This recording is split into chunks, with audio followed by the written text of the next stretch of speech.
Royals Kannada prime ನ್ಯೂಸ್ಗೆ ಸ್ವಾಗತ. ನಾನು ರಕ್ಷಿತಾ. ಮೊದಲಿಗೆ ಹೆಡ್ಲೈನ್. ಅರಣ್ಯ ಇಲಾಖೆ ಅಧಿಕಾರಿಗಳ ಕ್ರಮ ಖಂಡಿಸಿ ಚಿಕ್ಕಬಳ್ಳಾಪುರ ಡಿಎಫ್ಒ ಕಚೇರಿ ಮುಂದೆ ಪ್ರತಿಭಟನೆ. ನಮ್ಮ ಭೂಮಿ ನಮ್ಮ ಹಕ್ಕು ಘೋಷ ವಾಕ್ಯದೊಂದಿಗೆ ಹೋರಾಟ. ಅರಣ್ಯಾಧಿಕಾರಿಗಳ ಕಚೇರಿ ಎದುರು ಬೃಹತ್ ಹೋರಾಟ. ಚಿಂತಾಮಣಿ ಸಾರ್ವಜನಿಕ ಆಸ್ಪತ್ರೆಗೆ ಶೀಘ್ರದಲ್ಲೇ ಕಾರ್ಪೊರೇಟ್ ಸ್ಪರ್ಶ. 29 ಕೋಟಿ ವೆಚ್ಚದಲ್ಲಿ ನವೀಕರಣ ಕಾಮಗಾರಿಗೆ ಸಿದ್ಧತೆ. ರೋಗಿಗಳ ಸಹಕಾರಕ್ಕೆ ಶಾಸಕ ಡಾಕ್ಟರ್ ಎಂಸಿ ಸುಧಾಕರ್ ಮನವಿ. ದೊಡ್ಡಬಳ್ಳಾಪುರ ತಾಲೂಕಿನ ಬಾಶೆಟ್ಟಹಳ್ಳಿ ಅಪರೆಲ್ಸ್ ಪಾರ್ಕ್ನಲ್ಲಿ ಅಪಘಾತ. ಯೂನಿಯನ್ ಬ್ಯಾಂಕ್ ಉದ್ಯೋಗಿ ಸ್ಥಳದಲ್ಲಿ ಸಾವು. ಟಿಟಿ ವಾಹನ ಡಿಕ್ಕಿ ಹೊಡೆದ ಪರಿಣಾಮ ನಡೆದ ಅಪಘಾತ. ವಾರ್ತೆಗಳ ವಿವರ. ದಲಿತರು ಉಳಿಮೆ ಮಾಡುತ್ತಿರುವ ಭೂಮಿಯಿಂದ ಒಕ್ಕಲೆಬ್ಬಿಸಲು ಪ್ರಯತ್ನಿಸುತ್ತಿರುವ ಅರಣ್ಯ ಇಲಾಖೆ ಅಧಿಕಾರಿಗಳ ಕ್ರಮ ಖಂಡಿಸಿ ಚಿಕ್ಕಬಳ್ಳಾಪುರ ಅರಣ್ಯ ಇಲಾಖೆ ಕಚೇರಿ ಮುಂದೆ ಅನಿರ್ದಿಷ್ಟಾವಧಿ ಧರಣಿ ನಡೆಸಲಾಯಿತು. ಡಿಎಸ್ಎಸ್ ಮುಖಂಡ ಕೆಸಿ ರಾಜ್ಕಾಂತ್ ನೇತೃತ್ವದಲ್ಲಿ ನಡೆದ ಹೋರಾಟದಲ್ಲಿ ನಮ್ಮ ಭೂಮಿ ನಮ್ಮ ಹಕ್ಕು ಘೋಷಣೆಗಳನ್ನು ಕೂಗಿ ಆಕ್ರೋಶ ವ್ಯಕ್ತಪಡಿಸಲಾಯಿತು.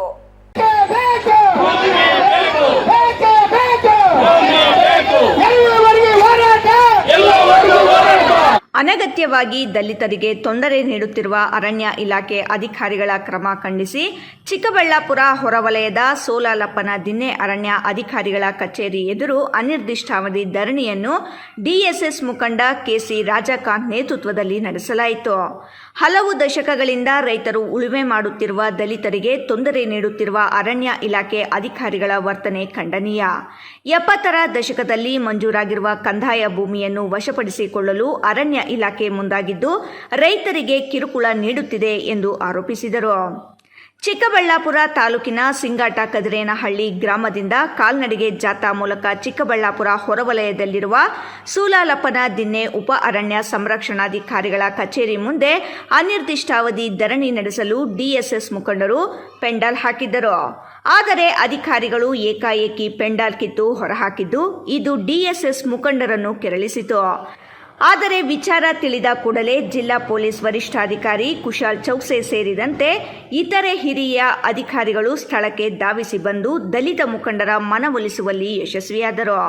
ಅಲ್ಲದೆ ನಾಳೆ ಡಿಎಫ್ಒ ಕಚೇರಿಯಲ್ಲಿ ಮಧ್ಯಾಹ್ನ 12 ಗಂಟೆಗೆ ಹಿರಿಯ ಅಧಿಕಾರಿಗಳು ಮತ್ತು ದಲಿತ ಮುಖಂಡರ ಸಭೆ ನಡೆಸುವ ಭರವಸೆಯನ್ನು ನೀಡಿದ ನಂತರ ಇಂದಿನ ಪ್ರತಿಭಟನೆ ಹಿಂಪಡೆಯಲಾಗುವುದು ಎಂದು ಪೊಲೀಸ್ ಅಧಿಕಾರಿಗಳು ಮತ್ತು ಅರಣ್ಯ ಇಲಾಖೆ ಅಧಿಕಾರಿಗಳು ಭರವಸೆ ನೀಡಿದ ಕಾರಣ ಇಂದಿನ ಹೋರಾಟವನ್ನು ತಾತ್ಕಾಲಿಕವಾಗಿ ಮುಂದೂಡಲಾಯಿತು. ನಂತರ ಮಾತನಾಡಿದ ದಲಿತ ಮುಖಂಡ ಬಿವಿ ವೆಂಕಟರಮಣ, ಬಡ ದಲಿತರಿಗೆ ಸರ್ಕಾರ ಅಧಿಕೃತವಾಗಿ ನೀಡಿರುವ ಅಲ್ಪ ಸ್ವಲ್ಪ ಭೂಮಿಯನ್ನು ಕಸಿಯುವ ಯತ್ನ ಮಾಡುವ ಅರಣ್ಯ ಅಧಿಕಾರಿಗಳು ಈಶಾ ಸಂಸ್ಥೆಗೆ 1000 ಎಕರೆ ನೀಡಲಾಗಿದೆ. ಇದರಲ್ಲಿಯೂ ಅರಣ್ಯ ಭೂಮಿ ಒತ್ತುವರಿಯಾಗಿದೆ. ಇದನ್ನು ತೆರವುಗೊಳಿಸುವ ತಾಕತ್ತಿಲ್ಲವೇ ಎಂದು ಪ್ರಶ್ನಿಸಿದರು. ಚಿಕ್ಕಬಳ್ಳಾಪುರ ಜಿಲ್ಲೆಯಲ್ಲಿ ನಿರ್ಮಾಣವಾಗಿರುವ ಈಶಾ ಸಂಸ್ಥೆಗೆ ಸರ್ಕಾರವೇ 1000 ಎಕರೆ ಭೂಮಿ ಮಂಜೂರು ಮಾಡಿದ್ದು ಇದರಲ್ಲಿ ಅರಣ್ಯ ಇಲಾಖೆ ಸೇರಿದ ಭೂಮಿಯೂ ಇದೆ. ಮೊದಲು ಅದನ್ನು ತೆರವುಗೊಳಿಸಿ ನಂತರ ಬಡವರ ಭೂಮಿಯತ್ತ ನೋಡುವಂತೆ ಸಲಹೆ ಮಾಡಿದರು. ಹದಿವರಿಗೆ ತನಿಖೆ ಮಾಡಕ್ಕೆ ಹೇಳ್ತಾ ಇಲ್ಲ. ಬಡವರು ಪಾಪ ಉಳುಮೆ ಮಾಡ್ತಾ ಸುಮಾರು 50 ವರ್ಷಗಳಿಂದ ಉಳುಮೆ ಮಾಡ್ತಾರೆ. ಜಮೀನು ಹಾನಿ ಇದೆ, ಉದ್ದೇಶ ಇದೆ, ಎಲ್ಲ ಇದೆ. ನವೀನ ಅಧಿಕಾರಿಗಳು ಕೊಟ್ಟಿರುವುದು ಇವ್ರು ಏನಕ್ಕೆ ಕೋರ್ಟಲ್ಲಿ ಇವ್ರಿಗೆ ಕೇಸುಗಳು ಹಾಕ್ಬೋದು, ಮಾಡಬಾರ್ದು ಬಡವರ ಮೇಲೆ. ಯಾಕಂದ್ರೆ ಹಾನಿಗಳಿಲ್ಲ. ಇವಾಗ ಇವ್ರು ಏನೇ ಇದ್ರು ಬರೀಬಹುದು ಅಷ್ಟೇ, ಸರ್ಕಾರಕ್ಕೆ ಬರೀಬಹುದು. ಹಿಂಗಿದೆ ನಮ್ಮ ಸಂಬಂಧಪಟ್ಟಿದೆ. ಅದು 72-73 ಬಂದ್ಬಿಟ್ಟಿದೆ. ನಮ್ಗೆ ಅರ್ಥ ಇಲ್ಲ. ಪಾನಿಗಳು ಪೊಲೀಸ್ನ ಓಡ್ಬೇಕಾಗಲ್ಲ. ಇವರು ಪಾನಿಗಳು ಇವಾಗ ಈಶಾ ಫೌಂಡೇಶನ್ ಕಂಪ್ಲೀಟ್ ಕೊಡ್ತೀವಿ. ನಾಳೆ 1000 ಎಕರೆ ಕೊಟ್ಟಿದ್ದಾರೆ. ಫಾರೆಸ್ಟ್ ಲ್ಯಾಂಡ್ ಇದೆ. ಆ ಈಶಾ ಫೌಂಡೇಶನ್ ತೆಗಿದಿದೆ ಸರ್. ಅವ್ರಿಗೆ ಇದೆ ಸರ್, ಆ ತಾಕತ್ತಿದೆ ಅವ್ರಿಗೆ. ತೆಗಿಲಿ ಇವಾಗ ಈಶಾ ಫೌಂಡೇಶನ್ ಬೇಡ. ನಾವೊಂದು ಮನವಿ ಕೊಡ್ತೀವಿ. ಇವಾಗ ಈಗ ಅಕ್ಕಪಕ್ಕದಲ್ಲ ರಥಾಟಕ ಜಾತಿ ಅಲ್ಲೆಲ್ಲ ಫಾರೆಸ್ಟ್ ಲ್ಯಾಂಡ್ ಇದೆ. ಪಾನಿಗಳು ಬೇಕಂದ್ರೆ ಗೊತ್ತಿಲ್ಲ. ಮಾತಾಡ ಕೇಳಿ ಅವ್ರು ಮಂತ್ಲಿ ಕೊಡ್ತಾರೆ. ಬಡವರು ಏನೋ ಜಮೀನು ಪಾಪ ಜಮೀನು ಸಿಕ್ಕೋದೇ ಕಷ್ಟ. ಎಸ್.ಟಿ. ಕಾರ್ಪೊರೇಷನ್ ಜಮೀನು ಕೊಡ್ತಾ ಇದೆ. ರೇಟ್ ಎಲ್ಲ ರೈಸ್ ಆಗಿದೆ. ಇವಾಗ ಇವ್ರಿಗೆ ಹೇಳ್ತಾರೆ. ಇವಾಗ ಭಾರತ 2 ವರ್ಷ ಯಾರೋ ರಾಜಕೀಯ ಒತ್ತಡ ಬಂದಿರುತ್ತೆ. ಇಲ್ಲ ಇವ್ರು ದುಡ್ಡು ಇವ್ರು ಕರೆಕ್ಟಾಗಿ ಮಾಡಿದ್ರೆ ಏನ್ ಮಾಡ್ತಾರೆ. ಎಲ್ಲೋದ್ರು ಡಿಎಫ್ ಇದೆ, ಇಲ್ಲೋದ್ರು ಡಿಎಫ್, ಕೋಲಾಗೋದ್ರು ಡಿಎಫ್, ಮಡಿಕೇರಿ ಹೋದ್ರು ಡಿಎಫ್. ಏನು ಅವ್ರು ಯಾರೋ ರಾಜಕೀಯ ಒತ್ತಡ ಇರುತ್ತೆ ಇವ್ರಿಗೆ, ಇಲ್ಲ ಅಂತ ಇಲ್ಲ. ಅವ್ರು ಹಾಕ್ಕೊಂಡು ಬಂದಿರ್ತಾರೆ. ಇವ್ರಿಗೆ ಅವ್ರ ಮಾತು ಕೇಳ್ಬೇಕು ಇರುತ್ತೆ. ಅಲ್ಲ ದಯವಿಟ್ಟು ನಾನು ಇಷ್ಟ ಹೇಳೋದು ಅಲ್ಲ ಇಲ್ಲ. ಇವಾಗ ಈಶಾ ಫೌಂಡೇಶನ್ ಇವಾಗ ಮಾಡಿದ್ದಾರೆ, ಸರ್ವೆ ಮಾಡಿದ್ದೆ. ಈಶಾ ಫೌಂಡೇಶನ್ ಎಷ್ಟು ಕೊಟ್ಟಿದ್ದಾರೆ? ಎಷ್ಟು ಕೊಟ್ಟಿದ್ದಾರೆ, ಎಷ್ಟು ಅಕ್ರಮ ಮಾಡಿದಾರೆ ಕಾಲ್ಸಲು, ಅದಕ್ಕೋಸ್ಕರ ಕಾಲ್ ಮಾಡಲಿ ಮದುವೆ ಮಾಡಿ. ಇನ್ನು ದಲಿತ ಮುಖಂಡ ಕೆಸಿ ರಾಜಕಾಂತ್ ಮಾತನಾಡಿ, ದೇಶದಲ್ಲಿ ಬದುಕುತ್ತಿರುವ ಪ್ರತಿಯೊಬ್ಬನಿಗೂ ಸ್ವಾತಂತ್ರ್ಯ ಸಿಗಬೇಕಾದರೆ ರಾಜಕೀಯ ಸ್ವಾತಂತ್ರ್ಯದ ಜೊತೆಗೆ ಸಾಮಾಜಿಕ ಸ್ವಾತಂತ್ರ್ಯ ಸಿಗಬೇಕು ಎಂದು ಹೋರಾಡಿದವರು ಅಂಬೇಡ್ಕರ್. ಚಿಕ್ಕಬಳ್ಳಾಪುರ ತಹಸೀಲ್ದಾರ್ ಬಡವರ ವಿರೋಧಿ ಮತ್ತು ದಲಿತರ ವಿರೋಧಿಯಾಗಿ ಕರ್ತವ್ಯ ನಿರ್ವಹಿಸುತ್ತಿದ್ದಾರೆ. ಇನ್ನು ಶಾಸಕರಿಗೆ ಕ್ಷೇತ್ರದ ಪರಿಚಯವೇ ಇಲ್ಲ, ಇನ್ನು ಜಮೀನಿನ ಬಗ್ಗೆ ಏನು ತಿಳಿಯಲು ಸಾಧ್ಯ ಎಂದರು. ಶಾಸಕರ ಮಾತಿನ ಬಗ್ಗೆ ಅವರಿಗೆ ಪರಿವಿಲ್ಲ, ಕ್ಷೇತ್ರ ತಬ್ಬಲಿಯಾಗಿದೆ. ಗುಡಿಸಲು ಹಾಕಿಕೊಂಡಿರುವ ಬಡವರನ್ನು ವಿಚಾರಿಸಲು ಕನಿಷ್ಠ ಸೌಜನ್ಯಕ್ಕೂ ಶಾಸಕರು ಸ್ಥಳಕ್ಕೆ ಬರಲಿಲ್ಲ ಎಂದು ಆಕ್ರೋಶ ವ್ಯಕ್ತಪಡಿಸಿದರು. ನಾಳಿನ ಸಭೆಯಲ್ಲಿ ದಲಿತರಿಗೆ ನ್ಯಾಯ ಸಿಗದಿದ್ದರೆ ಮುಂದಿನ ಹೋರಾಟದ ಬಗ್ಗೆ ನಿರ್ಧಾರ ಮಾಡಲಾಗುವುದು ಎಂದು ಹೇಳಿದರು. ಚಿಂತಾಮಣಿ ನಗರದ ಹಳೆಯ ಸಾರ್ವಜನಿಕ ಆಸ್ಪತ್ರೆ ಕಟ್ಟಡವನ್ನು ಸಂಪೂರ್ಣವಾಗಿ ನವೀಕರಿಸಿ ಖಾಸಗಿ ಕಾರ್ಪೊರೇಟ್ ಆಸ್ಪತ್ರೆಗಳ ಮಾದರಿಯಲ್ಲಿ ಸುಸಜ್ಜಿತವಾಗಿ ರೂಪಿಸಲು 29 ಕೋಟಿ ರು ವೆಚ್ಚದ ಬೃಹತ್ ಕಾಮಗಾರಿ ಹಮ್ಮಿಕೊಳ್ಳಲಾಗಿದೆ ಎಂದು ಮಾಜಿ ಸಚಿವ ಡಾಕ್ಟರ್ ಎಂಸಿ ಸುಧಾಕರ್ ಹೇಳಿದರು. ಹೆಂಗೆ ಪೇಷಂಟ್ಸ್ನ ಹೆಂಗೆ ಅಡ್ಜಸ್ಟ್ ಮಾಡ್ತೀರಾ, ಹೆಂಗೆ ಹ್ಯಾಂಡಲ್ ಮಾಡ್ತೀರಾ ಅನ್ನೋದು ನಮಗೆ ಮಾಡಲ್ಲ.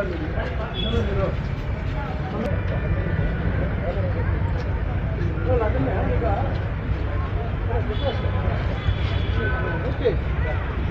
ಈಗ ಅಲ್ಲಿಗೆ ಅವರಿಗೆ ಈಗ ಚಿಂತಾಮಣಿ ನಗರದ ಹಳೆಯ ಸಾರ್ವಜನಿಕ ಆಸ್ಪತ್ರೆ ಕಟ್ಟಡವನ್ನು ಸಂಪೂರ್ಣವಾಗಿ ನವೀಕರಿಸಿ ಖಾಸಗಿ ಕಾರ್ಪೊರೇಟ್ ಆಸ್ಪತ್ರೆಗಳ ಮಾದರಿಯಲ್ಲಿ ಸುಸಜ್ಜಿತವಾಗಿ ರೂಪಿಸಲು 29 ಕೋಟಿ ರು ವೆಚ್ಚದ ಬೃಹತ್ ಕಾಮಗಾರಿ ಹಮ್ಮಿಕೊಳ್ಳಲಾಗಿದೆ ಎಂದು ಮಾಜಿ ಸಚಿವ ಡಾಕ್ಟರ್ ಎಂಸಿ ಸುಧಾಕರ್ ಹೇಳಿದರು. ಆಸ್ಪತ್ರೆ ನವೀಕರಣದ ಹಿನ್ನೆಲೆಯಲ್ಲಿ ವಾರ್ಡ್ಗಳ ಸ್ಥಳಾಂತರ ಪ್ರಕ್ರಿಯೆ ನಡೆಯುತ್ತಿರುವುದರಿಂದ ಸಾರ್ವಜನಿಕರು ಹಾಗೂ ರೋಗಿಗಳು ಸುಮಾರು 1 ವರ್ಷದ ಅವಧಿಗೆ ಸಣ್ಣ ಪುಟ್ಟ ಅಡಚಣೆಗಳನ್ನು ಸಹಿಸಿಕೊಂಡು ಸಹಕರಿಸಬೇಕೆಂದು ಅವರು ಮನವಿ ಮಾಡಿದ್ದಾರೆ. ಅವರು ಇಂದು ಆಸ್ಪತ್ರೆಯ ಆವರಣದಲ್ಲಿ ಜಿಲ್ಲಾ ಆರೋಗ್ಯ ಅಧಿಕಾರಿಗಳು, ತಾಂತ್ರಿಕ ವಿಭಾಗದ ಮುಖ್ಯಸ್ಥರು, ಇಂಜಿನಿಯರ್ಗಳು, ಗುತ್ತಿಗೆದಾರರು ಹಾಗೂ ಆಸ್ಪತ್ರೆ ಸಮಿತಿ ಸದಸ್ಯರೊಂದಿಗೆ ಸುದೀರ್ಘ ಸಭೆ ನಡೆಸಿದ ಬಳಿಕ ಮಾಧ್ಯಮಗಳ ಜೊತೆ ಮಾತನಾಡುತ್ತಿದ್ದರು. ನಮ್ಮ ತಂದೆಯವರಾದ ಚೌಡಿರೆಡ್ಡಿಯವರು ಶಾಸಕರಾಗಿದ್ದ ಸಂದರ್ಭದಲ್ಲಿ ಅವರ ಪ್ರಯತ್ನದಿಂದ ಈ ಆಸ್ಪತ್ರೆ 100 ಹಾಸಿಗೆಗಳ ಆಸ್ಪತ್ರೆಯಾಗಿ ಮಂಜೂರಾಗಿತ್ತು. ತದನಂತರ ರಾಜಕೀಯ ಏರುಪೇರು, ಚುನಾವಣೆ ಹಾಗೂ ಸತತ ನಿರ್ವಹಣೆಯ ಕೊರತೆಯಿಂದಾಗಿ ಹಳೆ ಕಟ್ಟಡದ ಹಲವು ಭಾಗಗಳಲ್ಲಿ ನೀರು ನಿಂತು ಶಿಥಿಲಾವಸ್ಥೆ ತಲುಪಿತ್ತು. ಕೋವಿಡ್ ಸಂದರ್ಭದಲ್ಲಿ ಇಲ್ಲಿನ ಪರಿಸ್ಥಿತಿಯನ್ನು ಕಣ್ಣಾರೆ ಕಂಡಿದ್ದ ನಾನು ಇದಕ್ಕೆ ಹೊಸ ರೂಪ ನೀಡಲೇಬೇಕೆಂದು ದೃಢ ಸಂಕಲ್ಪ ಮಾಡಿದ್ದು, ಅದರಂತೆ ಜನರ ಆಶೀರ್ವಾದದಿಂದ ಗೆದ್ದ ಬಳಿಕ ಸರ್ಕಾರದಿಂದ ಇಲಾಖೆಯ ಮೂಲಕ 14 ಕೋಟಿ ಹಾಗೂ ಮತ್ತೊಂದು ವಿಭಾಗದಿಂದ 15 ಕೋಟಿ ಸೇರಿದಂತೆ ಒಟ್ಟು 29 ಕೋಟಿ ಅನುದಾನವನ್ನು ತರುವಲ್ಲಿ ಯಶಸ್ವಿಯಾಗಿರುವುದಾಗಿ ಹೇಳಿದರು. ಸಾರ್ವಜನಿಕ ಆಸ್ಪತ್ರೆ ಬಹಳ ಹಳೆ ಕಟ್ಟಡ. 94ರಲ್ಲಿ ನಮ್ಮ ತಂದೆಯವರು 100 ಹಾಸಿಗೆಗಳ ಆಸ್ಪತ್ರೆಯಾಗಿ ಮಂಜೂರು ಮಾಡಿಸಿದರು. ಕಾಮಗಾರಿ ಪ್ರಾರಂಭವಾಗುವಷ್ಟರಲ್ಲಿ ಚುನಾವಣೆ ಬಂದು ಅಲ್ಲಿ ಇಲ್ಲಿ ಅಧಿಕಾರ ಬದಲಾವಣೆ ಇತ್ತು. ಆ ಸಂದರ್ಭದಲ್ಲಿ ನಿರ್ಮಾಣ ಆಗಿರ್ತಕ್ಕಂಥದ್ದು ಸತತವಾಗಿ ನಿರ್ವಹಣೆ ಕೊರತೆ ಕಾರಣದಿಂದ ಭಾಳಷ್ಟು ಕಟ್ಟಡದ ಹಲವಾರು ಭಾಗಗಳಲ್ಲಿ ನೀರು ನಿಂತು ಇವೆಲ್ಲ ಕಟ್ಟಡ ಶಿಥಿಲ ಆಗ್ತಕ್ಕಂಥ ಪರಿಸ್ಥಿತಿ. ಕೋವಿಡ್ ಸಂದರ್ಭದಲ್ಲಿ ನಾನು ಇಲ್ಲಿ ಹೆಚ್ಚುವರಿ ವ್ಯವಸ್ಥೆ ಮಾಡುವಂಥ ಬಂದಾಗ ನನಗೆ ಈ ಆಸ್ಪತ್ರೆ ಪರಿಸ್ಥಿತಿ ನೋಡಿಲ್ಲ, ಇದಕ್ಕೆ ಒಂದು ಹೊಸ ರೂಪ ಕೊಡಲೇಬೇಕು ಅಂತಕ್ಕಂಥ ತೀರ್ಮಾನ ಮಾಡಿದ್ದೆ. ಅದೇ ರೀತಿ ನಾನು ಜನ ಆಶೀರ್ವಾದದಿಂದ ಗೆದ್ದ ಮೇಲೆ ಇದಕ್ಕೆ ಹೊಸ ರೂಪ ಕೊಡುವಂಥದ್ದಕ್ಕೆ ಒಂದು ವಿನ್ಯಾಸ ಮಾಡಿ ನಾನು ಸರ್ಕಾರದಲ್ಲಿ ಅನುದಾನ ತರುವಂಥ ಪ್ರಯತ್ನ ಮಾಡಿದ್ದೆ. ನಮ್ಮ ಅದೃಷ್ಟ ಇವತ್ತು ಸರ್ಕಾರದಲ್ಲಿ ನನಗೆ ಇವತ್ತು ಒಂದು ಸುಮಾರು 29 ಕೋಟಿ, ಈಗ 14 ಕೋಟಿ ಇಲಾಖೆಯಿಂದ ನಾನು ತೆಗೆದುಕೊಂಡಿದ್ದೀನಿ ಮತ್ತು ನಮ್ಮ ಇಲಾಖೆಯ ಒಂದು ಭಾಗದಲ್ಲಿ ನಾವು ಸುಮಾರು 15 ಕೋಟಿಯನ್ನು ಕೊಡಿಸುವಂಥ ಕೆಲಸ ಮಾಡಿದ್ದೀವಿ. ಈಗ ಮೇಲೆ 2ನೇ ಅಂತಸ್ತು 3ನೇ ಅಂತಸ್ತು ಕಟ್ಟಬೇಕು ಅಂದಾಗ ಕೆಳಗಿನ ಅಂತಸ್ತುಗಳ ಒಂದು ಸದೃಢತೆಯನ್ನು ಪರೀಕ್ಷೆ ಮಾಡುವಂಥ ಸಂದರ್ಭದಲ್ಲಿ ಭಾಳಷ್ಟು ಇದು ಶಿಥಿಲ ಆಗ್ತಕ್ಕಂಥ ಪರಿಸ್ಥಿತಿ ಇದೆ, ಅದ್ರ ಮೇಲೆ ಹೆಚ್ಚು ಕಟ್ಟುವಂಥದ್ದು ಸಾಧ್ಯ ಇಲ್ಲ ಅಂತ ಹೇಳಿದಾಗ ನಾವು ಆ ಪಿಲ್ಲರ್ಗಳಿಗೆ ಹೆಚ್ಚು ಅದಕ್ಕೆ ಕಬ್ಬಿಣವನ್ನು ಕೊಟ್ಟು ಮತ್ತು ಸ್ಟೀಲ್ ಕೊಟ್ಟು ಅದನ್ನು ಬಲಗೊಳಿಸುವಂಥದ್ದಕ್ಕೆ ಸಲಹೆ ಕೊಟ್ಟರು. ಅದ್ರ ಮೇಲೆ ಈಗ ಕೆಲಸ ಪ್ರಾರಂಭ ಆಗಿದೆ. ಈಗ ಕೆಲಸ ತ್ವರಿತವಾಗಿ ಆಗಬೇಕು ಅಂದರೆ ಇಲ್ಲಿ ಸ್ವಲ್ಪ ಆಸ್ಪತ್ರೆಯನ್ನು ಸ್ಥಳಾಂತರ ಮಾಡಬೇಕು. ನಾವು ವಾರ್ಡ್ಸ್ ಏನಿದೆ, ಮಹಿಳೆಯರ ಮತ್ತು ಪುರುಷರ ವಾರ್ಡ್ಗಳೇನಿದ್ದಾವೆ, ಅದನ್ನು ಬದಲಾಯಿಸಬೇಕು ಮತ್ತು ಹಂತವಾಗಿ ಅಲ್ಲಿ ಕೆಲವು ನಾವು ಜಾಗ ಬಿಟ್ಕೊಟ್ರೆ ಅವ್ರು ಬೇಗ ಕಾಮಗಾರಿ ಮಾಡಲಿಕ್ಕಾಗುತ್ತೆ. ಈಗ ಒಟ್ಟಾರೆಯಾಗಿ ground floor, first floor, second floor, third floor ಇದಿಷ್ಟು ಕಟ್ಟಬೇಕು ಅಂತಕ್ಕಂಥದ್ದು. ಪ್ರಸ್ತುತ ಇರುವ ನೆಲ ಮೊದಲ 2 ಮತ್ತು 3ನೇ ಅಂತಸ್ತುಗಳನ್ನು ನಿರ್ಮಿಸಲು ಉದ್ದೇಶಿಸಲಾಗಿದೆ. ಆದರೆ ಕೆಳಗಿನ ಅಂತಸ್ತುಗಳ ಸದೃಢತೆಯನ್ನು ತಾಂತ್ರಿಕವಾಗಿ ಪರಿಶೀಲಿಸಿದಾಗ ಕಟ್ಟಡ ದುರ್ಬಲವಾಗಿರುವುದು ಕಂಡುಬಂದಿದೆ. ತಜ್ಞರ ಸಲಹೆಯಂತೆ ಸದ್ಯಕ್ಕೆ ಹಾಲಿ ಇರೋ ಪಿಲ್ಲರ್ಗಳಿಗೆ ಕಬ್ಬಿಣ ಮತ್ತು ಸ್ಟೀಲ್ ನೀಡಿ ಬಲಪಡಿಸುವ ಕೆಲಸವನ್ನು ಆರಂಭಿಸಲಾಗಿದೆ. ತಳಪಾಯ ಗಟ್ಟಿಯಾದ ಬಳಿಕ ಒಟ್ಟು 4 ಅಂತಸ್ತುಗಳ ಭವ್ಯ ಕಟ್ಟಡ ತಲೆ ಎತ್ತಲಿದೆ. ಹೊರಭಾಗದ ಎಲಿವೇಶನ್ ಅನ್ನು ಕೂಡ ಆಕರ್ಷಕವಾಗಿ ಬದಲಾಯಿಸಲು ವಿನ್ಯಾಸ ಮಾಡಲಾಗಿದೆ ಎಂದು ವಿವರಿಸಿದರು. ಕಾಮಗಾರಿಯನ್ನು ಅತ್ಯಂತ ತ್ವರಿತವಾಗಿ ಮುಗಿಸಲು ಆಸ್ಪತ್ರೆಯ ಕೆಲವು ವಿಭಾಗಗಳನ್ನು ತಾತ್ಕಾಲಿಕವಾಗಿ ಕಾಮಗಾರಿಯನ್ನು ಅತ್ಯಂತ ತ್ವರಿತವಾಗಿ ಮುಗಿಸಲು ಆಸ್ಪತ್ರೆಯ ಕೆಲವು ವಿಭಾಗಗಳನ್ನು ತಾತ್ಕಾಲಿಕವಾಗಿ ಸ್ಥಳಾಂತರಿಸುವುದು ಅನಿವಾರ್ಯವಾಗಿದೆ. ಮಹಿಳೆಯರು ಮತ್ತು ಪುರುಷರ ವಾರ್ಡ್ಗಳನ್ನು ಹಂತ ಹಂತವಾಗಿ ಬೇರೆಡೆಗೆ ಬದಲಾಯಿಸಲಾಗುವುದು. ಸದ್ಯಕ್ಕೆ ತಾಯಿ ಮತ್ತು ಮಕ್ಕಳ ಆಸ್ಪತ್ರೆಯ ಹೊಸ ಕಟ್ಟಡದ ಮೇಲಿನ ಅಂತಸ್ತಿಗೆ ಡಯಾಲಿಸಿಸ್ ಹಾಗೂ ಇತರ ವಾರ್ಡ್ಗಳನ್ನು ಶಿಫ್ಟ್ ಮಾಡಲಾಗುವುದು ಎಂದರು. ಇನ್ನು 2-2.5 ತಿಂಗಳಲ್ಲಿ 3ನೇ ಮಹಡಿಯಲ್ಲಿ ಫ್ಲೋರಿಂಗ್ ಕೆಲಸ ಮುಗಿದು ಕ್ರಿಟಿಕಲ್ ಕೇರ್ ಯೂನಿಟ್ ಸಿದ್ಧವಾಗಲಿದ್ದು ಅಲ್ಲಿಗೆ ಐಸಿಯು ವಾರ್ಡ್ ಅನ್ನು ತಾತ್ಕಾಲಿಕವಾಗಿ ಸ್ಥಳಾಂತರಿಸಲಾಗುವುದು. ಬರುವ 1 ವಾರದಲ್ಲಿ ಮೊದಲ ಹಂತದ ಹಾಗೂ ಮುಂದಿನ 15 ದಿನಗಳಲ್ಲಿ ಉಳಿದ ವಿಭಾಗಗಳ ಸ್ಥಳಾಂತರ ಪ್ರಕ್ರಿಯೆ ಪೂರ್ಣಗೊಳ್ಳಲಿದೆ ಎಂದರು.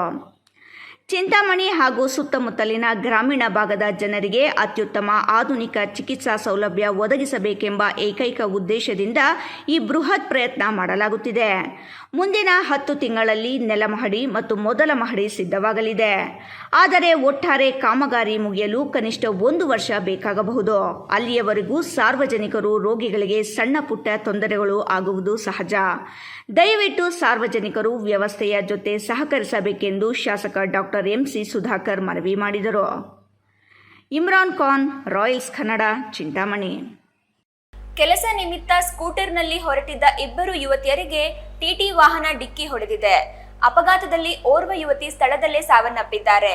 ಮತ್ತೋರ್ವ ಯುವತಿ ಗಂಭೀರವಾಗಿ ಗಾಯಗೊಂಡಿದ್ದು ಆಸ್ಪತ್ರೆಗೆ ದಾಖಲು ಮಾಡಲಾಗಿದೆ.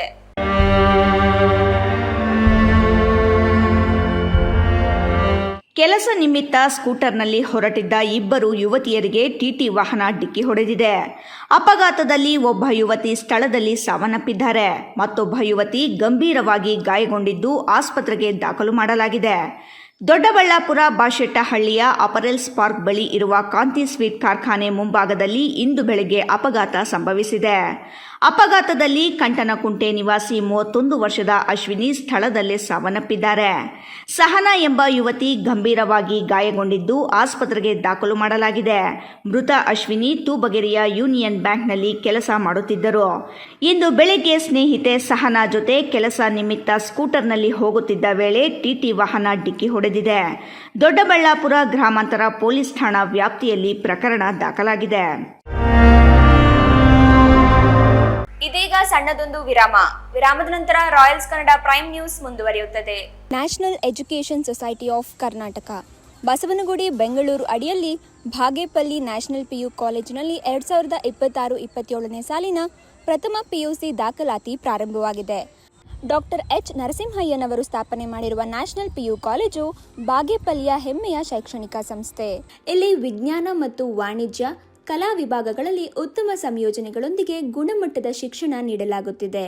ಸೈನ್ಸ್ PCMB ಹಾಗೂ PCMCS, ಕಾಮರ್ಸ್ HEBA ಹಾಗೂ EBACS, ಆರ್ಟ್ಸ್ HESP, ನಿಯಮಿತ PU ಪಠ್ಯಕ್ರಮದ ಜೊತೆಗೆ KCET ಮತ್ತು ನೀಟ್ಗೆ ವಿಶೇಷ ತರಬೇತಿಯನ್ನು ನೀಡಲಾಗುತ್ತದೆ. ಆಧುನಿಕ ಪ್ರಯೋಗಾಲಯಗಳು, ದೊಡ್ಡ ಗ್ರಂಥಾಲಯ, ಅನುಭವಿ ಮತ್ತು ಪರಿಣಿತ ಅಧ್ಯಾಪಕರು ಇದು ನ್ಯಾಷನಲ್ PU ಕಾಲೇಜಿನ ವಿಶೇಷತೆ. ಉಚಿತವಾಗಿ ನಮ್ಮ ಕಾಲೇಜಿನಲ್ಲಿ ಸ್ಪೋಕನ್ ಇಂಗ್ಲಿಷ್ ಮತ್ತು ಕಂಪ್ಯೂಟರ್ ತರಬೇತಿಯನ್ನು ನೀಡಲಾಗುವುದು. 2025-26ನೇ ಸಾಲಿನ ದ್ವಿತೀಯ PUC ಪರೀಕ್ಷೆಯಲ್ಲಿ ನ್ಯಾಷನಲ್ ಕಾಲೇಜು ಬಾಗೇಪಲ್ಲಿಯಲ್ಲಿ ಕಲಾ ವಿಭಾಗದಲ್ಲಿ ಮೊದಲ ಸ್ಥಾನ ಪಡೆದಿದೆ. ವಿದ್ಯಾರ್ಥಿಗಳ ಸರ್ವತೋಮುಖ ಅಭಿವೃದ್ಧಿಗಾಗಿ ಪಠ್ಯೇತರ ಚಟುವಟಿಕೆಗಳಾದ NCC ಮತ್ತು NSS ತರಬೇತಿಯನ್ನು ನೀಡಲಾಗುತ್ತದೆ. SSLC ಪರೀಕ್ಷೆಯಲ್ಲಿ 600ಕ್ಕಿಂತ ಹೆಚ್ಚು ಅಂಕಗಳನ್ನು ಪಡೆದವರಿಗೆ ಉಚಿತ ದಾಖಲಾತಿ ನೀಡಲಾಗುವುದು.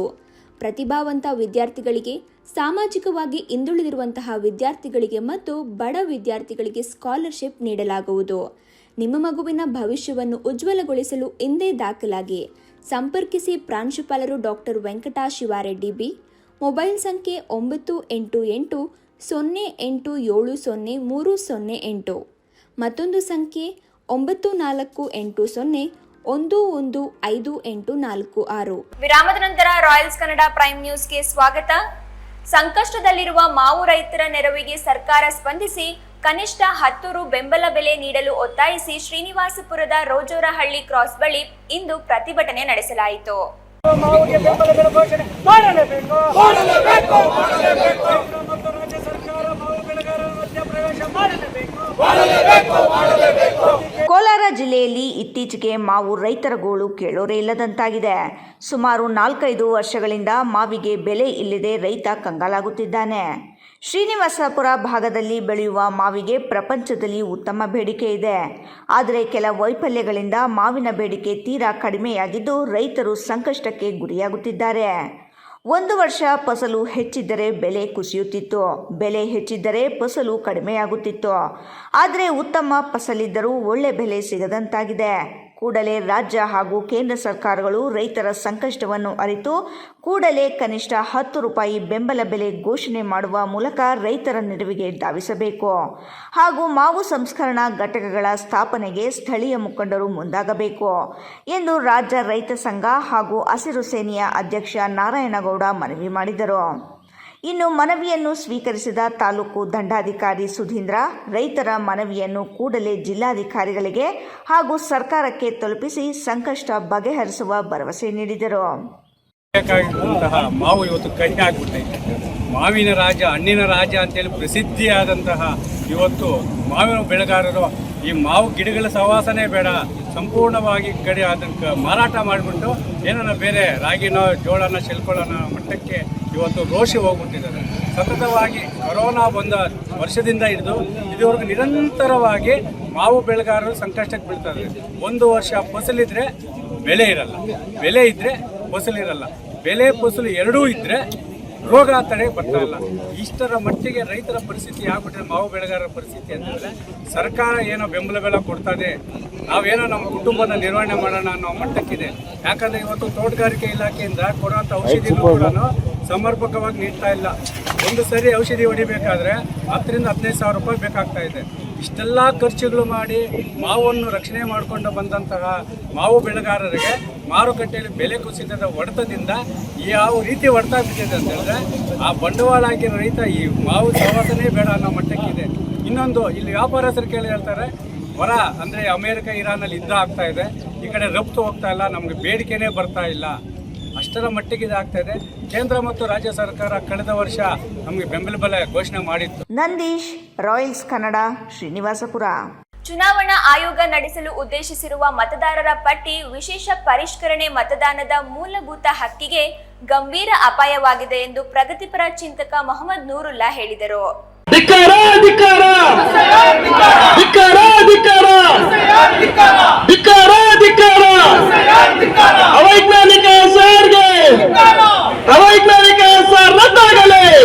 ಪಟ್ಟಣದ ಜೆಎಂಎಫ್ಸಿ ನ್ಯಾಯಾಲಯ ಮುಂಭಾಗದಲ್ಲಿ ಎಸ್ಐಆರ್ ವಿರುದ್ಧ ಜನಜಾಗೃತಿ ಮೂಡಿಸಲು ಆರಂಭಗೊಂಡಿರುವ ಜನಜಾಗೃತಿ ಜಾಥಾಗೆ ತಾಲೂಕಿನ ರೈತಪರ, ಪ್ರಗತಿಪರ, ದಲಿತ ಪರ ಸಂಘಟನೆಗಳು ಸೇರಿದಂತೆ ಅನೇಕ ಮುಖಂಡರು ಜನಜಾಗೃತಿ ಜಾಥಾ ತಂಡವನ್ನು ಆತ್ಮೀಯವಾಗಿ ಬರಮಾಡಿಕೊಂಡರು. ಪಟ್ಟಣದ ಡಿವಿಜಿ ಮುಖ್ಯ ರಸ್ತೆ ಮೂಲಕ ಹಳೆ ಮೈಸೂರು ಬ್ಯಾಂಕ್ ವೃತ್ತದಿಂದ ಬಾಬಾ ಸಾಹೇಬ್ ಅಂಬೇಡ್ಕರ್ ಪುತ್ಥಳಿವರೆಗೂ ಜಾಥಾ ನಡೆಸಿದ ಜಾಗೃತಿದಾರರು ಕೆಎಸ್ಆರ್ಟಿಸಿ ಬಸ್ ನಿಲ್ದಾಣದವರೆಗೆ ಎಸ್ಐಆರ್ ವಿರುದ್ಧ ಘೋಷಣೆಗಳು ಕೂಗುತ್ತಾ ತಮ್ಮ ಆಕ್ರೋಶವನ್ನು ವ್ಯಕ್ತಪಡಿಸಿದರು.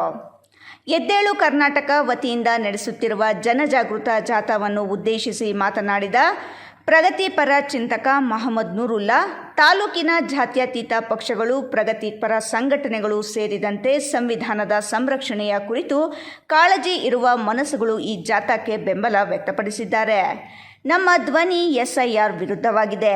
ಕೇಂದ್ರ ಸರ್ಕಾರ ಮತ್ತು ಚುನಾವಣಾ ಆಯೋಗದ ಕ್ರಮಗಳಿಂದ ಅಲ್ಪಸಂಖ್ಯಾತರು, ದುರ್ಬಲ ವರ್ಗದವರ ಸಿದ್ಧಾಂತಕ್ಕೆ ವಿರೋಧವಾಗಿ ಮಾತನಾಡುವ ನಾಗರಿಕರನ್ನು ಯೋಜಿತವಾಗಿ ಮತದಾರರ ಪಟ್ಟಿಯಿಂದ ಹೊರತಳ್ಳುವ ವ್ಯವಸ್ಥೆ ರೂಪುಗೊಳ್ಳುತ್ತಿದೆ ಹಾಗೂ ಮನೆ ಮನೆಗೆ ಹೋಗಿ ಮತದಾರರ ನೋಂದಣಿ ಮಾಡುತ್ತಿದ್ದ ಚುನಾವಣಾ ಆಯೋಗ ಈಗ ನಾಗರಿಕರ ಹಕ್ಕುಗಳನ್ನು ಸೀಮಿತಗೊಳಿಸುವ ದಿಕ್ಕಿನಲ್ಲಿ ನಡೆಯುತ್ತಿದೆ. ಈ ಪ್ರಕ್ರಿಯೆ ಸಂವಿಧಾನದ ಆತ್ಮಕ್ಕೆ ವಿರುದ್ಧವಾಗಿದೆ. ಈ ಪ್ರಜಾತಂತ್ರ ವಿರೋಧಿ ಪ್ರಕ್ರಿಯೆ ವಿರುದ್ಧ ನಮ್ಮ ಕೂಗು ಧ್ವನಿಯಾಗಿ ಜನಜಾಗೃತಿ ಅಭಿಯಾನಕ್ಕೆ ಬೆಂಬಲ ಸೂಚಿಸುತ್ತದೆ ಎಂದರು.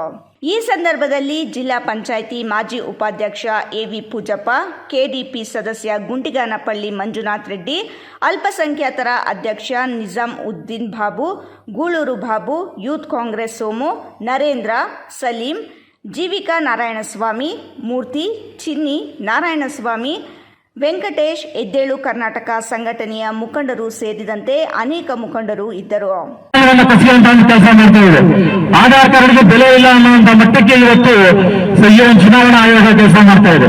ಅವಿದ್ಯಾವಂತರಿದ್ದಾರೆ ಸಮಾಜದಲ್ಲಿ, ಮತ್ತೆ ಹಕ್ಕು ಪತ್ರಗಳು ಇಲ್ದಿರೋರಂತವರಿದ್ದಾರೆ, ವಸತಿಯ ಬೆಲೆಗಳು ಇಲ್ದಿರೋ, ವಸತಿಯ ವ್ಯವಸ್ಥೆ ಇಲ್ದಿರೋಂತ ಮತದಾರರು ಇವತ್ತು ಎಷ್ಟೋ ಜನ ಇದ್ದಾರೆ, ಭೂಮಿ ಇಲ್ದಿರೋಂತ ಭೂಮಿಗಳಿದ್ದಾರೆ.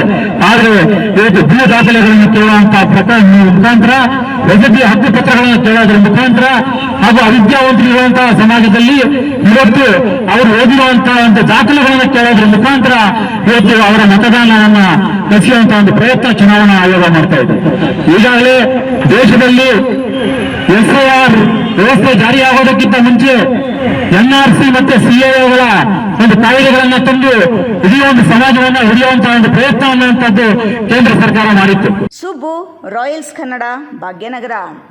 ಗುಡಿಬಂಡೆ ನ್ಯಾಯಾಲಯದ ಆವರಣದಲ್ಲಿ ನೂತನವಾಗಿ ಕಾರ್ಯಾಚರಣೆ ಆರಂಭಿಸಿರುವ ಹೆಚ್ಚುವರಿ ಸಿವಿಲ್ ಮತ್ತು JMFC ನ್ಯಾಯಾಲಯದ ಕೊಠಡಿಯನ್ನ ನೂತನ ನ್ಯಾಯಾಧೀಶರಾದ ವರುಣ್ ರಾಜ್ ಅವರು ಇಂದು ಉದ್ಘಾಟಿಸಿದರು. ಸಂತೋಷದ ಸುದ್ದಿ ನಮಗೆ ಇವತ್ತು ದಿವಸ ಏನು ವರುಣ್ ರಾಜ್ ಅಂತ ಹೇಳ್ಬಿಟ್ಟು ನಮ್ಮ ಏನು additional senior civil judge JMFC Gudibande ನ್ಯಾಯಾಲಯದ ಆವರಣದಲ್ಲಿ ನೂತನವಾಗಿ ಕಾರ್ಯಾಚರಣೆ ಆರಂಭಿಸಿರುವ ಹೆಚ್ಚುವರಿ ಸಿವಿಲ್ ಮತ್ತು JMFC ನ್ಯಾಯಾಲಯದ ಕೊಠಡಿಯನ್ನು ನೂತನ ನ್ಯಾಯಾಧೀಶರಾದ ವರುಣ್ ರಾಜ್ ಅವರು ಇಂದು ಉದ್ಘಾಟಿಸಿದರು. ಈ ಸಂದರ್ಭದಲ್ಲಿ ಮಾತನಾಡಿದ ತಾಲೂಕು ವಕೀಲರ ಸಂಘದ ಅಧ್ಯಕ್ಷ ಅಶ್ವತ್ಥ ರೆಡ್ಡಿ, ಗುಡಿಬಂಡೆ ತಾಲೂಕಿನಲ್ಲಿ ಹೆಚ್ಚುವರಿ ಸಿವಿಲ್ ಮತ್ತು JMFC ನ್ಯಾಯಾಲಯ ಸ್ಥಾಪನೆಗೊಳ್ಳಬೇಕು ಎಂಬುದು ಬಹಳ ವರ್ಷಗಳ ಬೇಡಿಕೆಯಾಗಿತ್ತು. ಅದರ ಫಲವಾಗಿ ಇಂದು ಈ ನ್ಯಾಯಾಲಯ ಉದ್ಘಾಟನೆಯಾಗಿದೆ ಎಂದು ಹರ್ಷ ವ್ಯಕ್ತಪಡಿಸಿದರು. ಹೊಸ ನ್ಯಾಯಾಲಯದ ಆರಂಭದಿಂದ ಸಾರ್ವಜನಿಕರಿಗೆ ನ್ಯಾಯ ದೊರಕುವುದು ಇನ್ನಷ್ಟು ಸುಲಭವಾಗುತ್ತದೆ. ಸಿವಿಲ್ ದಾವೆಗಳು ಹಾಗೂ ಕ್ರಿಮಿನಲ್ ಪ್ರಕರಣಗಳು ವೇಗವಾಗಿ ವಿಚಾರಣೆಗೆ ಒಳಪಟ್ಟು ನ್ಯಾಯದಾನ ಪ್ರಕ್ರಿಯೆ ಸುಗಮವಾಗಲಿದೆ. ಹಿಂದೆ ಜನರು ಒಂದು ಪ್ರಕರಣದ ತೀರ್ಪಿಗಾಗಿ ಹಲವು ವರ್ಷಗಳ ಕಾಲ ನ್ಯಾಯಾಲಯಗಳಿಗೆ ಅಲೆದಾಡಬೇಕಾಗುತ್ತಿತ್ತು. ಈಗ ಹೊಸ ನ್ಯಾಯಾಲಯದಿಂದ ಪ್ರಕರಣಗಳ ವಿಲೇವಾರಿ ಶೀಘ್ರವಾಗಿ ನಡೆಯುವ ನಿರೀಕ್ಷೆ ಇದೆ. ಇದರಿಂದ ಸಾರ್ವಜನಿಕರ ಸಮಯ ಹಾಗೂ ಹಣ ಎರಡೂ ಉಳಿತಾಯವಾಗಲಿದೆ ಎಂದರು. ಗುಡಿಬಂಡೆ ತಾಲೂಕಿಗೆ ಈ ನ್ಯಾಯಾಲಯ ದೊರೆತಿರುವುದು ಜನರಿಗೆ ಬಹಳ ಉಪಯುಕ್ತವಾಗಿದೆ.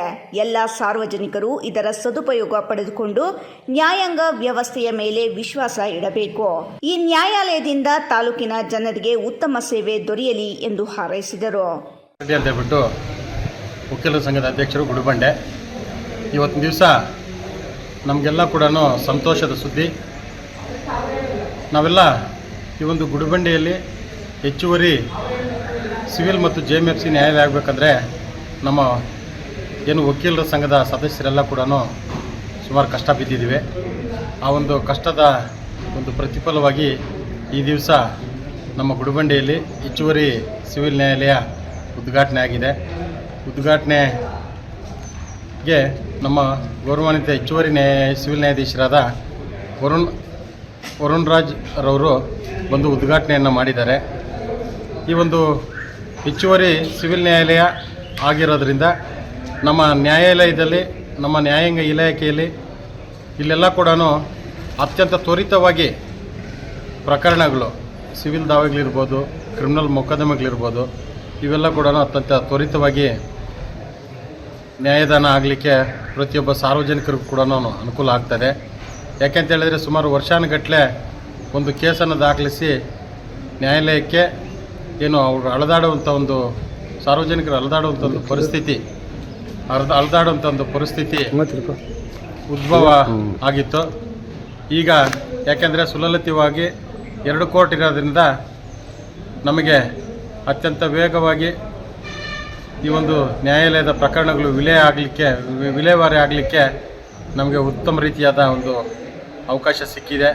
ಇದನ್ನೆಲ್ಲ ಕೂಡ ಸಾರ್ವಜನಿಕ ಬಂಧುಗಳೆಲ್ಲ ಕೂಡ ಸದುಪಯೋಗಪಡಿಸಿಕೊಂಡು ಈ ಒಂದು ಎಲ್ಲ ನ್ಯಾಯಾಲಯಕ್ಕೆ ತಾವು ಬಂದು ಈ ಒಂದು ದಿವಸ ನಮಗೆ ನಮ್ಮ ಗುಡಿಬಂಡೆ ತಾಲೂಕಿಗೆ ಈ ಒಂದು ನ್ಯಾಯಾಲಯ ಆಗಿರೋದ್ರಿಂದ ನಮ್ಮ ತಾಲೂಕಿನ ಜನತೆಗೆ ಒಳ್ಳೆಯದಾಗಲಿ, ಮುಂದಿನ ದಿನಗಳಲ್ಲಿ ಅವರು ಒಂದು ನ್ಯಾಯ ವ್ಯವಸ್ಥೆಯನ್ನು ಪಡೆದುಕೊಳ್ಳಿ ಅಂತ ಹೇಳ್ಬಿಟ್ಟು ಈ ಒಂದು ಅವಕಾಶದಲ್ಲಿ ಹೇಳ್ತಾ, ನನಗೆ ಈ ಒಂದು ಅವಕಾಶದಲ್ಲಿ 4 ಮಾತುಗಳನ್ನ ಆಡಲಿಕ್ಕೆ ಅವಕಾಶ ಕೊಟ್ಟಂತ ಎಲ್ಲರಿಗೂ ಕೂಡ ನಾನು ವಂದಿಸಿ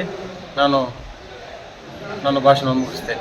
ನ್ಯಾಯಾಧೀಶರು ವರ್ಗಾವಣೆ ಬಂದಿರೋದು ಹೊಸದಾಗಿ ಆಯ್ಕೆಯಾಗಿ ಬಂದಿರೋಂಥದ್ದು, ಈಗ ತಾನೇ ಹೊಸದಾಗಿ ಆಗಿ ಬಂದಿರೋಂಥವ್ರು. ಅವರು ಈ ಒಂದು ಕೋರ್ಟ್ನ ನ್ಯಾಯಾಲಯದ ಉದ್ಘಾಟನೆ ಕೂಡ ನಮ್ಮ ಸಾಹೇಬರ ಕಡೆಯಿಂದನೇ ನಾವು ಉದ್ಘಾಟನೆ ಮಾಡಿಸಿದ್ದೀವಿ. ಹೆಚ್ಚುವರಿ ಸಿವಿಲ್ ಮತ್ತು JMFC ನ್ಯಾಯಾಲಯವನ್ನು ಸಾಹೇಬರು ಇವತ್ತೇ ನಮ್ಮ ನ್ಯಾಯಾಂಗ ಇಲಾಖೆಗೆ ತಮ್ಮ ಪಾದಾರ್ಪಣೆ ಮಾಡಿರೋಂಥದ್ದು. ಇವತ್ತು ಬರೀ ಪ್ರಾರಂಭೋತ್ಸವ ಅಷ್ಟೇ ಇಲ್ಲ ಕೋರ್ಟು ನಡೀತದೆ? ಕೋರ್ಟು ನಡೀತಾ ಇದೆ. ಕೋರ್ಟು ಕೇಸುಗಳು ಈಗಾಗಲೇ ಸಾಹೇಬರು ಕೈಗೆತ್ತಿಕೊಂಡು ಎಲ್ಲ ನಡೆಸ್ತಾ ಇದ್ದಾರೆ. ಓಕೆ, ಎಲ್ಲ ಕರೀತಾ ಇದ್ದಾರೆ. ಓಕೆ. ಮಹೇಶ್, ರಾಯಲ್ಸ್ ಕನ್ನಡ, ಗುಡಿಬಂಡೆ. ಇದೀಗ ಸಣ್ಣದೊಂದು ವಿರಾಮದ ನಂತರ ರಾಯಲ್ಸ್ ಕನ್ನಡ ಪ್ರೈಮ್ ನ್ಯೂಸ್ ಮುಂದುವರಿಯುತ್ತದೆ. ನಮಸ್ತೆ Chikkaballapur. Sai Kiran auto engineering works ನಮ್ಮಲ್ಲಿ ಎಲ್ಲ ತರಹದ ಡೀಸೆಲ್ ಆ್ಯಂಡ್ ಪೆಟ್ರೋಲ್ ಇಂಜಿನ್ ಹಾಗೂ ಹೆಡ್ ಆ್ಯಂಡ್ ಟರ್ಬೋ ರಿಪೇರಿ ಮಾಡಿಕೊಡಲಾಗುತ್ತದೆ. ಇಷ್ಟೇ ಅಲ್ಲದೆ crankshaft grinding, head valve seating, head surfacing, connecting rod bushing cutting, crankshaft crack checking, engine reboring service ಮಾಡಿಕೊಡಲಾಗುವುದು. ನೀವು ಬೈಕ್ ಖರೀದಿಸುವ ಪ್ಲಾನ್ ಮಾಡಿದ್ದೀರಾ? ಅದು ಏಕೋ ಫ್ರೆಂಡ್ಲಿ ಗಾಡಿಯಾಗಿರಬೇಕಾ? ಹಾಗಾದರೆ ನಿಮಗಿದು good news. Just 39,000 rupees pay ಮಾಡಿ ಎಲೆಕ್ಟ್ರಿಕ್ ಬೈಕ್ ನಿಮ್ಮನೆಗೆ ತಗೊಂಡು ಹೋಗಿ. ಈ ಬೈಕ್ಗೆ ಯಾವುದೇ RTO ರಿಜಿಸ್ಟ್ರೇಷನ್ ಆಗಲಿ, ಡ್ರೈವಿಂಗ್ ಲೈಸೆನ್ಸ್ ಆಗಲಿ ಬೇಕಾಗಿಲ್ಲ. ಮತ್ತು ನಮ್ಮ EV ಬೈಕಲ್ಲಿ MCB ಲಾಕ್ ಸಿಸ್ಟಮ್ ಇರುವ ಕಾರಣ ಕಳುವಾಗುವ ಭಯ ಬೇಕಿಲ್ಲ. ಫ್ರೆಂಡ್ಸ್, ಮತ್ತೇಕ್ ತಡ, ಈಗಲೇ ಭೇಟಿ ಮಾಡಿ Sai Kiran auto engineering works, bypass ರಸ್ತೆ, ವಾಪಸಂದ್ರ ಫ್ಲೈಓವರ್ ಹತ್ತಿರ, ಚಿಕ್ಕಬಳ್ಳಾಪುರ. Mobile number 9449265814. ಮತ್ತೊಂದು ನಂಬರ್ 9845190234. ವಿರಾಮದ ನಂತರ ರಾಯಲ್ಸ್ ಕನ್ನಡ ಪ್ರೈಮ್ ನ್ಯೂಸ್ಗೆ ಮತ್ತೆ ಸ್ವಾಗತ. ಚೇಳೂರು ನೂತನ ತಾಲೂಕಿಗೆ ನ್ಯಾಯಾಲಯ ಅತಿ ಶೀಘ್ರದಲ್ಲಿಯೇ ಪ್ರಾರಂಭಿಸಲು 12 ಗ್ರಾಮ ಪಂಚಾಯಿತಿಗಳ ಜನರಿಗೆ ಅನುಕೂಲವಾಗುವ ಸ್ಥಳದಲ್ಲಿ ಬಾಡಿಗೆ ಕಟ್ಟಡದಲ್ಲಿ ಪ್ರಾರಂಭ ಮಾಡುವುದಾಗಿ ರಾಜ್ಯ ಉಚ್ಚ ನ್ಯಾಯಾಲಯದ ನ್ಯಾಯಾಧೀಶರು ಹಾಗೂ ಜಿಲ್ಲೆಯ ನ್ಯಾಯಾಂಗ ಆಡಳಿತಾತ್ಮಕ ಅಧಿಕಾರಿ ಹಂಚಾಟೆ ಸಂಜೀವಕುಮಾರ್ ಹೇಳಿದರು.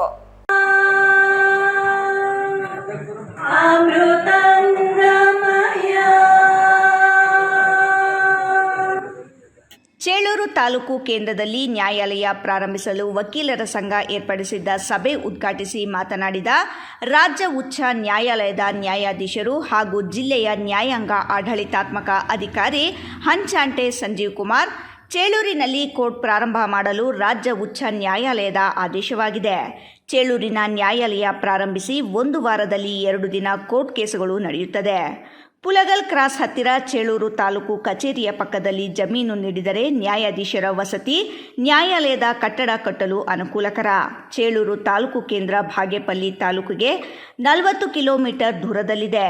ನ್ಯಾಯಾಲಯ ಸ್ಥಾಪಿಸಬೇಕಾಗಿದೆ ಎಂದರು.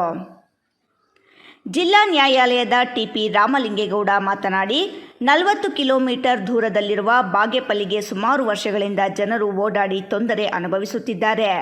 ಜಿಲ್ಲೆಯ ಚೇಳೂರು, ಬಾಗೇಪಲ್ಲಿ ತಾಲೂಕುಗಳ ಜನತೆ ಹೃದಯವಂತರು. ಈ ತಾಲೂಕುಗಳ ಜನತೆ ಎಂದರೆ ನನಗೆ ತುಂಬ ಇಷ್ಟ ಎಂದಾಗ ಜನತೆಯಿಂದ ಚಪ್ಪಾಳೆ ಸುರಿಮಳೆಯಾಯಿತು. ನಂತರ ನ್ಯಾಯಾಲಯಕ್ಕೆ ಬೇಕಾದ ಜಮೀನು ಪುಲಗಲ್ ಕ್ರಾಸ್ ಹತ್ತಿರ ಪರಿಶೀಲಿಸಿದರು. ಭಾನುವಾರ ಹಗಲು 11:30 ಗಂಟೆಗೆ ಬರುತ್ತಾರೆಂದು ಕಾದು ಕುಳಿತ ಅಧಿಕಾರಿಗಳು ಸಾರ್ವಜನಿಕರಿಗೆ ನಿರಾಸೆ ತಂದಿತು. ಸಂಜೆ 4:20 ಗಂಟೆಗೆ ಬಂದು ಸ್ಥಳ ಪರಿಶೀಲನೆ ಮಾಡಿ ಹೋದರು. ಇದರಿಂದ ಜನರಿಗೆ ಬೇಸರವಾಯಿತು. ಪಾವಗಡ ತಾಲೂಕಿನ ಸಿಕೆಪುರ ಗ್ರಾಮ ಪಂಚಾಯಿತಿ ವ್ಯಾಪ್ತಿಯ ಚನ್ನಸಾಗರದ ಹಟ್ಟಿ ಗ್ರಾಮದಲ್ಲಿ ಅವೈಜ್ಞಾನಿಕ ಸಿಸಿ ರಸ್ತೆ ಕಾಮಗಾರಿಯಿಂದ ಮಳೆಯ ನೀರು ಮನೆಗಳಿಗೆ ನುಗ್ಗಿ ಸಂಕಷ್ಟ ತಂದೊಡ್ಡಿದೆ. ಪಾವಗಡ ತಾಲೂಕಿನ ಸಿಕೆಪುರ ಗ್ರಾಮ ಪಂಚಾಯಿತಿ ವ್ಯಾಪ್ತಿಯ ಚನ್ನಸಾಗರದ ಹಟ್ಟಿ ಗ್ರಾಮದಲ್ಲಿ ಅವೈಜ್ಞಾನಿಕ ಸಿಸಿ ರಸ್ತೆ ಕಾಮಗಾರಿಯಿಂದ ಮಳೆಯ ನೀರು ಮನೆಗಳಿಗೆ ನುಗ್ಗಿ ಸಂಕಷ್ಟ ತಂದೊಡ್ಡಿದೆ. ಮಳೆಯ ನೀರು ಮನೆಗಳಿಗೆ ನುಗ್ಗಿದ ಪರಿಣಾಮ ಸುಮಾರು 15 ಮನೆಗಳ ಕುಟುಂಬಗಳು ಇಡೀ ರಾತ್ರಿ ಮಕ್ಕಳು ಹಾಗೂ ಹಿರಿಯರು ರಾತ್ರಿ ಪೂರ್ತಿ ನಿದ್ರೆ ಇಲ್ಲದೆ ಕಾಲ ಕಳೆಯುವಂತಾಯಿತು ಎಂದು ಗ್ರಾಮಸ್ಥರು ತಮ್ಮ ಗೋಳನ್ನು ತೋಡಿಕೊಂಡರು. ಮನೆಗಳಿಗೆ ನೀರು ನುಗ್ಗಿದ ಪರಿಣಾಮ ಮನೆಯಲ್ಲಿದ್ದ ದವಸ ಧಾನ್ಯ, ದಿನನಿತ್ಯದ ಬಳಕೆಯ ವಸ್ತುಗಳು ಹಾಗೂ ಇತರೆ ಸಾಮಗ್ರಿಗಳು ನೀರಿನ ಪಾಲಾಗಿ ಹಾನಿಗೊಳಗಾಗಿ ಕುಟುಂಬಗಳಿಗೆ ಆರ್ಥಿಕ ನಷ್ಟ ಉಂಟಾಗಿದೆ. ಸಮರ್ಪಕ ಚರಂಡಿ ಹಾಗೂ ನೀರು ಹರಿದು ಹೋಗುವ ವ್ಯವಸ್ಥೆ ಕಲ್ಪಿಸದೆ ರಸ್ತೆ ಕಾಮಗಾರಿ ಕೈಗೊಂಡಿರುವುದೇ ಈ ಸಮಸ್ಯೆಗೆ ಪ್ರಮುಖ ಕಾರಣ ಎಂದು ಗ್ರಾಮಸ್ಥರು ಆರೋಪಿಸಿದ್ದಾರೆ. ಸಂಬಂಧಪಟ್ಟ ಗ್ರಾಮ ಪಂಚಾಯಿತಿ ಅಧಿಕಾರಿಗಳು ಹಾಗೂ ಲ್ಯಾಂಡ್ ಆರ್ಮಿ ಸಂಸ್ಥೆಯ ಇಂಜಿನಿಯರ್ಗಳು ತಕ್ಷಣ ಸ್ಥಳಕ್ಕೆ ಭೇಟಿ ನೀಡಿ ಪರಿಶೀಲನೆ ನಡೆಸಬೇಕು. ಜೊತೆಗೆ ಸಮಸ್ಯೆಗೆ ಶಾಶ್ವತ ಪರಿಹಾರ ಕಲ್ಪಿಸಿ ಹಾನಿಗೊಳಗಾದ ಕುಟುಂಬಗಳಿಗೆ ಸೂಕ್ತ ಪರಿಹಾರ ನೀಡಬೇಕು ಎಂದು ಗ್ರಾಮಸ್ಥರು ಒತ್ತಾಯಿಸಿದ್ದಾರೆ.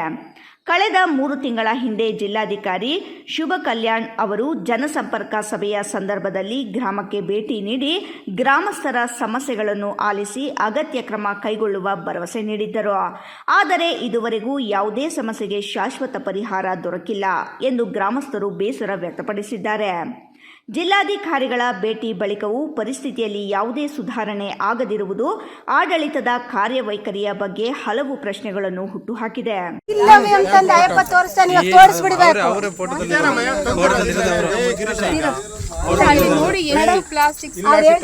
ಇಲ್ಲಿ ಅಂತ ಫೋಟೋದಲ್ಲಿ ಅವರೇ ಇರೋದು ನೋಡಿ ಮೇಡಮ್, ಇವಾಗ ಮಾತಾಡಿದ್ರಲ್ಲ ಅವರೇ ಇರೋದು, ಇಲ್ಲೇ ಇರೋದು ಪೈಪ್ ಇಲ್ಲಿ ಅಂತ ತೋರಿಸ್ತಾರೆ.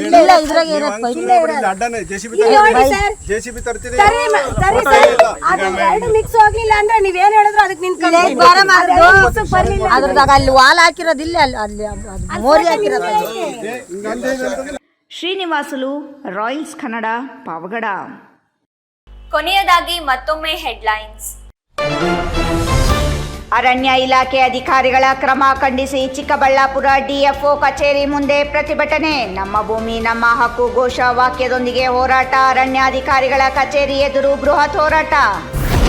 ಚಿಂತಾಮಣಿ ಸಾರ್ವಜನಿಕ ಆಸ್ಪತ್ರೆಗೆ ಶೀಘ್ರದಲ್ಲೇ ಕಾರ್ಪೊರೇಟ್ ಸ್ಪರ್ಶ. 29 ಕೋಟಿ ವೆಚ್ಚದಲ್ಲಿ ನವೀಕರಣ ಕಾಮಗಾರಿಗೆ ಸಿದ್ಧತೆ. ರೋಗಿಗಳ ಸಹಕಾರಕ್ಕೆ ಶಾಸಕ ಡಾಕ್ಟರ್ ಎಂಸಿ ಸುಧಾಕರ್ ಮನವಿ. ದೊಡ್ಡಬಳ್ಳಾಪುರ ತಾಲೂಕಿನ ಬಾಶೆಟ್ಟಹಳ್ಳಿ ಅಪರೆಲ್ಸ್ ಪಾರ್ಕ್ನಲ್ಲಿ ಅಪಘಾತ. ಯೂನಿಯನ್ ಬ್ಯಾಂಕ್ ಉದ್ಯೋಗಿ ಸ್ಥಳದಲ್ಲಿ ಸಾವು. ಟಿಟಿ ವಾಹನ ಡಿಕ್ಕಿ ಹೊಡೆದ ಪರಿಣಾಮ ನಡೆದ ಅಪಘಾತ. ಇಂದಿನ ವಾರ್ತಾ ಪ್ರಸಾರ ಇಲ್ಲಿಗೆ ಮುಕ್ತಾಯವಾಯಿತು. ನಮಸ್ಕಾರ.